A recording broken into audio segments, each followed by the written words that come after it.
ভাগ্য হলো সেই রহস্য যার রচনা আগেই হয়ে গেছে, কিন্তু প্রতিটি পর্যায়ে আমাদের নতুন পরীক্ষার সামনে ফেলে। কিন্তু একটি সত্য এটাও যে নিজের কর্ম দ্বারা আমরা সেই রচনাকে নতুন দিক নির্দেশ করতে পারি।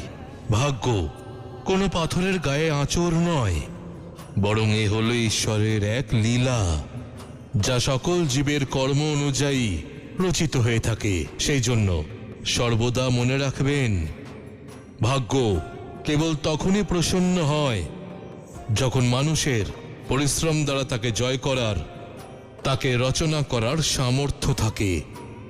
সত্য আর কর্মের পথে অগ্রসর হলে আপনার ভাগ্য স্বয়ং আপনার সামনে নতমস্তক হবে।